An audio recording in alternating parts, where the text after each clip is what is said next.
Je n'ai pas dit.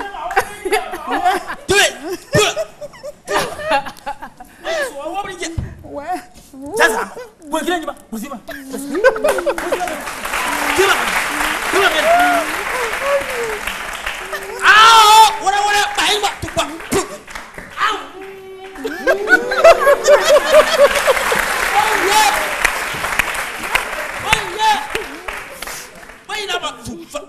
Faut voir ses yeux.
Ils ont mis la photo. Aïe, aïe, aïe.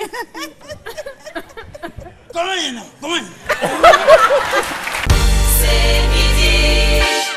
Vous avez été élu Hébé, c'est-à-dire joli garçon, le plus bel homme de Beaunois, c'est ce que ça voudrait dire. Alors, qu'est-ce qui vous a motivé à vous présenter? Mais je pense que c'est venu d'abord de moi-même. De vous d'abord, d'accord. De moi-même, je vais dire que en me regardant tous les jours ici, je suis un bel homme. Vous n'êtes pas un peu narcissique sur les bords? Non, pas du tout, pas du tout, pas du tout. Je suis un bel homme, même si d'autres le disent, mais moi-même je le confirme que je suis un bel homme. Si d'autres le disent, moi je le confirme. Voilà, je le confirme que je suis un bel homme. Mais je suis d'accord. Voilà la raison pour laquelle je me suis présenté à ce concours. C'était quoi les critères de sélection?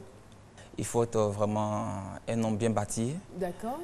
Bâti, il faut avoir un bon sourire. Un beau sourire. Voilà, un beau sourire. Vous le voyez vous-même, voilà. Voilà, ça va. Les dents sont bien blanches, hein. C'est ça. C'est ça. Et je pense qu'avoir une belle démarche aussi sur la scène. Et on a notre tenue, comme on dit, la tenue à blacon. La tenue à blacon, le cache-sexe. Est-ce que c'est parce que Mollard était un peu, on va dire, fils à papa ou enfant gâté, qu'il s'est comporté ainsi? Ainsi comment? Enfin, en turbulence. le père, il veut absolument que Mollard fasse des études. Oui, mais j'ai fini mes études. J'étais deuxième de ma promotion. Je les ai finies. Il a voulu que je fasse un cycle ingénieur. Je ne voulais pas faire un cycle ingénieur. Mais pourquoi vous n'avez pas fait ce cycle ingénieur? Non, je pensais que j'avais fait le tour de la question. Et puis, j'ai eu beaucoup de chance dans mes études de ne pas avoir à trop travailler pour avancer. Donc, j'avais fait le tour. Et puis, un moment, quand tu es en Côte d'Ivoire et que tu es dans l'ambiance de fils à papa, tu n'as pas les vraies réalités. Une fois que tu vas en Europe pour faire tes études, tu es face aux vraies réalités de la vie. Et donc, mais ça, il n'a jamais digéré. Hein. Si. Il n'a jamais digéré. Nous, on l'a eu. Hein. Mais maintenant, il digère. Oui, mais il ne voulait pas. Il ne voulait pas du tout. Parce qu'il dit, si tu veux être un artiste, il faut vraiment chanter. Bon, mon père, il a toujours dit ça. Si tu fais... quel que soit le métier que tu embrasses, il faut que tu excelles là-dedans. Au début, il n'était pas pour. Il n'était pas du tout pour. Donc, oui, avec les années, il a accepté. Tu sais, tu acceptes quand ton fils, tu vois que ça va. Et Dieu merci, ça va. Il voit que je travaille et que je ne fais pas que la musique, que j'ai d'autres activités qui plus ou moins me rapportent. Le football, c'est un business. C'est ça. Donc ça veut dire quoi? Est-ce qu'il ne faut pas forcément avoir certaines qualités en matière de football pour forcément être footballeur professionnel? Alors, le football est devenu avec... Parce que l'homme de la rue que nous suit actuellement, il va dire, bon, comme lui dit, c'est business là. Voilà pourquoi il n'est pas connu là. Il est passé par business là, puis il n'est pas connu aujourd'hui. Pourtant, lui, il va se dire, non, pour être un footballeur professionnel, il faut savoir jouer au football. Oui, à la base, il faut beaucoup de qualité, c'est clair. Mais, et c'est pas tout, mais il faut aussi beaucoup travailler. Vous avez deux profils de footballeurs. Ceux qui sont très talentueux, mais aussi consciencieux et qui comprennent vite qu'ils ont des qualités de footballeur et qu'avec un gros sérieux, ils peuvent faire carrière. Mais vous avez aussi des joueurs moyens qui, à force de travailler, très ambitieux, arrivent aussi à se hisser à un niveau très, très élevé. Donc oui, le football est devenu, avec le temps, un véritable business. Quand on entend toutes ces sommes, mais vraiment exact, on se dit, et tout l'engouement que ce sport suscite, c'est le sport le plus populaire au monde. Donc ne soyez pas surpris aussi de voir tous ces annonceurs autour du football. Les droits télévision qui sont de plus en plus élevés. Oui, il y a beaucoup d'argent dans le football. Qu'est-ce qui vous amène à vouloir prendre vos frères en charge?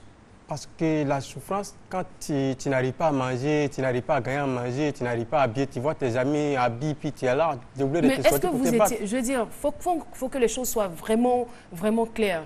C'est-à-dire que vous étiez jeune, peut-être que vous aviez 9 ans, 10 ans, je ne sais pas. Mais là, est-ce que vous êtes resté dans la maison ou bien il y a une autre famille qui est venue vous recueillir? Non. Après, c'est une autre famille qui est venue, n'était pas restée dans la maison. Je me battais. Je me battais au marché. Me promener, venir des savons. Il y a des Ghanais qui venaient avec des savons marchés, ils prenaient avec des cartons pour vendre nos marchés, pour aller retourner à la maison les soirs, pour aller voir des petits frères, on paye des garés, on mange. C'est ça qui a fait. Et puis après, il y a un homme qui est venu. Comme je suis à la maison, je fais rien, je ne vais plus à l'école. Il vient m'aider, regarder mes bœufs à la maison pour moi. C'est ça, lui m'a récupéré. Il a accepté ici, parti juste pour manger là-bas. Et là, c'était où? C'était au Burkina. D'accord. Là, maintenant, j'étais avec lui, j'ai regardé des bœufs. Quand il sort au matin, il perd des garés, il met dans les sachets. Tout petit, là, vous surveillez les bœufs. Puis il me met dans les garés, dans les sachets. Il donne un rendez-vous, mes petits chers. À cette heure, là, sortez au Carrefour, attendez-moi, je viens, je vous donne les garés, vous retournez à la maison, vous mangez. Moi, il va en Bruxelles me chercher. C'est ça, c'est là que j'ai fait jusqu'à... Bon, quand c'est fini, on a fini de couper des mille, les trucs, on laisse des bœufs. On ne peut plus surveiller les bœufs pour mener comme elle veut. Et puis après, maintenant, moi, elle avait un sarrette avec un lane à la maison. C'est les sarrettes avec les lanes que je prends, je rentre en brousse. Comme j'ai déjà fait en brousse, je connais, je coupe des bois, je viens, je vends. Et puis, pour nourrir mes soeurs et puis garder un peu jusqu'à pour revenir en Côte d'Ivoire ici pour me chercher. C'est ça qui a fait qu'aujourd'hui... Et vous revenez en Côte d'Ivoire à quel âge? Parce que déjà, vous n'aviez pas le choix, vous étiez déjà très responsable très tôt. Bon, là, moi, je n'ai pas allé vérifier les l'âge, tout ça. Là, moi, je me battais comme ça, je ne vais pas tout vérifier. Je me faisais pour sortir. Vous aviez un peu grandi quand même? Moi, un peu grandi. Comme qui, comme ça? Bon, voilà les photos qui sont là. J'étais comme ça, puis ici, je venais en Côte d'Ivoire. Voilà. Ça, là, je n'ai pas plus de 17 ans sur cette photo. 15 ans, 16 ans. Vous êtes d'accord avec moi? Ouais, c'est 16, 17. Donc, on avait plus de préciser d'avoir 16 ans, 3 mois.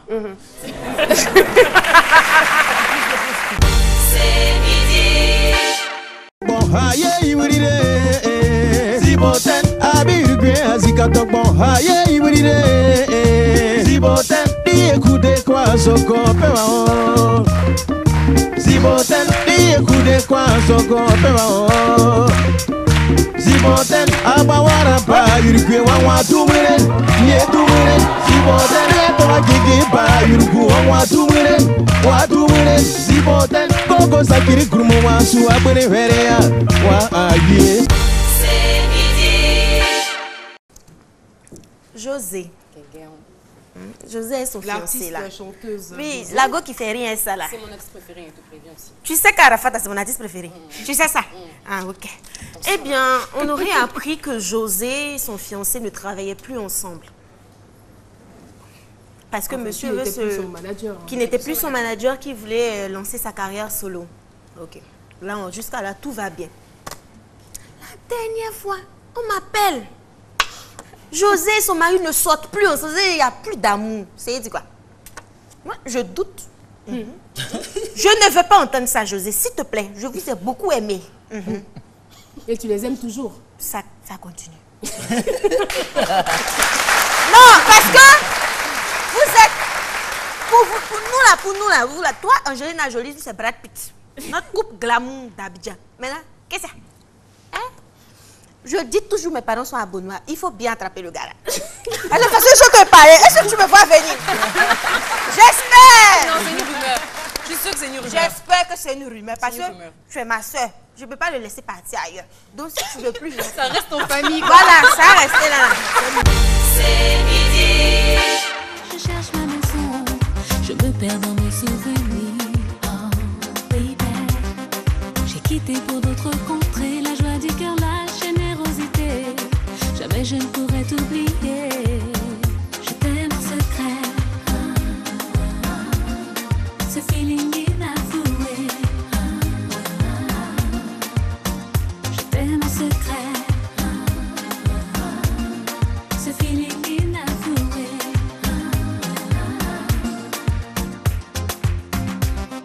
Je vis ma vie passionnément avec un cœur pur et des yeux d'enfant. J'apprends les choses avec le temps. Oh, baby. J'ai attendu bien trop longtemps. Aujourd'hui c'est le bon moment de t'avouer mes sentiments. Je t'aime en secret. Ce feeling inavoué. Je t'aime en secret. C'est midi. Archevêque, c'est une fonction. D'accord. C'est-à-dire que c'est un évêque qui devient archevêque. Lorsque vous êtes le chef d'une église et que vous avez d'autres évêques avec vous, pour vous démarquer, on vous élève au rang d'archevêque. Mais comment est-ce qu'on devient évêque? Par une consécration. Okay. Ça veut dire que les pasteurs sont ordonnés, les évêques sont consacrés, les archevêques sont élevés au rang d'archevêque. Ça veut dire qu'un archevêque est déjà un évêque, mais un ancien parmi les évêques. C'est midi. Dans tout métier, il y a toujours des risques, hein, mais c'est comme le championnat anglais, tout le monde le sait, c'est un championnat très difficile, surtout la première ligue. C'est un peu comme l'équivalent de nos intervillages ici. Là-bas, quand on tape sur tes os, si on t'a tapé les 12 heures, non, on t'a tapé à 12 heures, la douleur, tu la ressens 3 jours après, à 13h27 minutes. Ça, c'est en Angleterre, on voit ça. Donc en Angleterre, c'est très difficile. Mais franchement, ce que je veux dire, c'est que là où je me pose beaucoup de questions, notre invité, quel genre de blessure avait-il? Parce que heureusement qu'il y a failli. Failli qui n'est même pas un verbe, c'est une conjonction de subordination échappatoire. Tout le monde sait ça. Donc il a échappé. Mais voilà. Merci beaucoup. Oui, conjonction, c'est des trucs qu'on a là à l'école.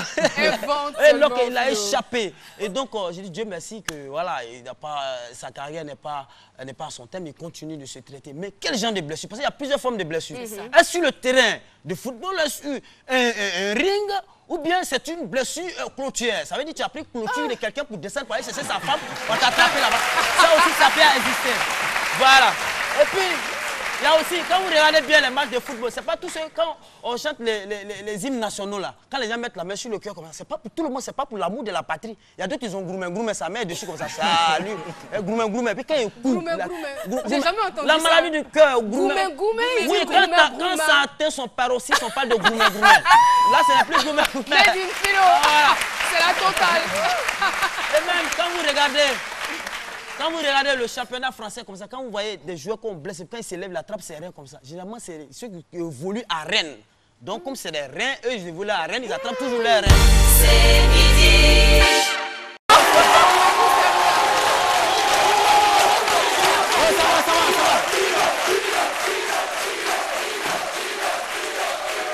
Oh là, attendez là. Il y a un OAS qui a tombé tout à l'heure. Attends, je cherche le réseau. Avec un ordinateur, le réseau. Prends mon deuxième ou troisième cassa à l'air là, c'est beau. Propagement quoi, pour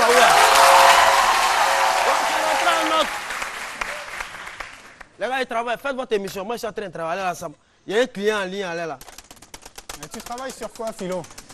Non, c'est le bar, il faut laisser ça. Tu ne peux pas comprendre. Philo. Ça, c'est trop compliqué. Philo, pardon. Ouais. C'est le bar. Je suis attirée par quelque chose. Tu as combien de montres au total? Mais 4 montres, donc ça c'est... Il y a l'heure de Paris, l'heure de Tokyo. Voilà, je prends un peu l'heure de tous les continents, un peu tout ça, parce que je barre avec. Vous pouvez faire votre émission, moi je suis en train de travailler là. D'accord, voilà. Ok, il n'y a pas de problème. Ça te va bien en tout cas ta tenue gilet, pull. Ouais, c'est propre, tu vois ça? Ouais. Ça m'a coûté excessivement cher. J'imagine, hein. Les lunettes là? Double impact. Et là, parce que comme ça, je vois doublement. Voilà. Et le client derrière, là, le travail est bien fait quoi. Ok, d'accord. Désormais, appelez-moi. Non, c'est bon. C'est midi. On est en plein dans les examens. Le baccalauréat, ça a commencé hier. Ça continue. Les épreuves écrites. Et donc, pour constater le bon déroulement des examens session 2015, la délégation de l'inspection générale de l'éducation nationale, conduite par l'inspecteur, M. David Quadio, a, on va dire, fait une descente musclée dans les villes de Biancouma et Logwalé. Il s'est passé quelque chose à Biancouma. On a attrapé 5 fraudeurs. Oui, c'était des gens... Des tricheurs. Bon, si tu veux, c'était pour camoufler un peu quoi que j'avais. Non, tricheur, c'est encore mieux, ça fait mal. Ils n'étaient pas inscrits. Et donc, avec la complicité du directeur du centre, ils ont essayé de composer. Et donc, on les a attrapés. 5 candidats libres, devenus candidats officiels. C'est ce qu'on appelle l'opération Hibou. Avec la complicité du directeur de l'école, ont été démasqués. Et ça, c'était à Biancouma. Direction Logwalé. Là-bas, on découvre 100 téléphones portables alors que c'est interdit, Caroline, pendant qu'on compose. À côté de cela, on note quand même qu'il y a eu 24 absents sur les 250 candidats. Et donc, après ces vérifications et contrôles, la direction a exhorté les superviseurs à être beaucoup plus vigilants pendant ces examens de fin d'année. Pourquoi vous me regardez comme ça? C'est toi qui parles. Oui. Oui, je suis comme ça. Je ne suis pas simple, je sais. Ouais, c'est bon. Et puis, je te disais que j'avais voyagé. J'étais allée au Japon. À 2h du matin. Oui, entre 2h et 3h. Et oui. Et là, il y a un show télé qui s'appelle Karaoké Surprise. Donc, si tu le permets, Caroline, on regarde juste l'élément et puis on revient. Ça se passe de commentaires. Alors, comme c'est toi, on y va. Merci. Let's sing! Young man, c'est-à-dire Yvon. Young man, il m'a tout bisouillé. Oh non, il dit, oh young man,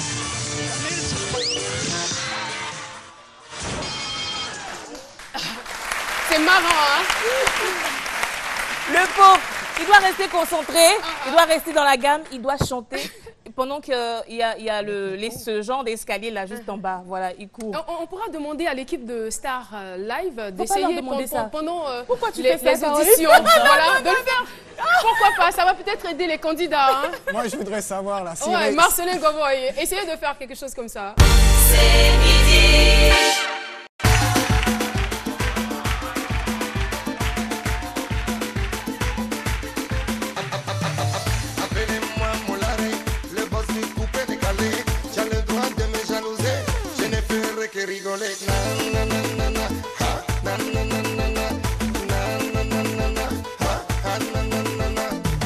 Ça fait 12 ans, je vous ai dit qu'aucun peu on parle de moi. Maintenant, je me reconnais. Les moutons, même on parle pas. Pinso cache mon ami, solo SKS. Robert Delaware, Ali Prince Alexa. Amedi Bakayoko, Colonel Lewandao. J'ai vu Nyokwasi, on ne l'engeta de la Sanza. Je suis pas dans mélangement. Ma chérie vient de Kalema. Mon ami vient Sangacité. Allons seulement. Tiburu Nende, moi ça l'engratel. Au Bénou se baisse le gêne. Solo béton mon ami. Et malo et ça. Bino Brayale, maman Mandegale. Nyai Kogale, maman Mandegale. Allons seulement. Ami Lucien. Narazena, allons Sava. Chinois Yongle. Nanfana, Foda, Fone. DJ Bombastica. Charlie, DJ Polio. Atanas de Paris. Londres, t'as nommé le but.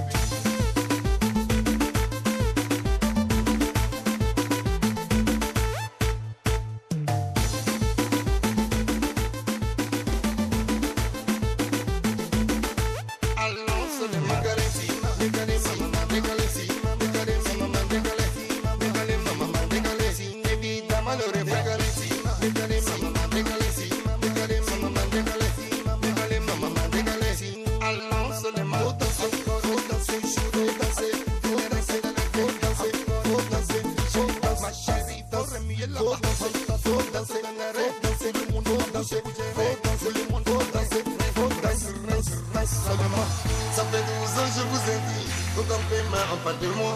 Maintenant, je me reconnais, les moutons même on parle pas. Allons seulement, allons seulement, allons seulement. Ça fait 12 12 ans, je vous ai dit qu'aucun paiement, on parle de moi. C'est midi. Et beaucoup de bonheur aussi chez vous et de joie dans vos maisons. Au revoir et à demain.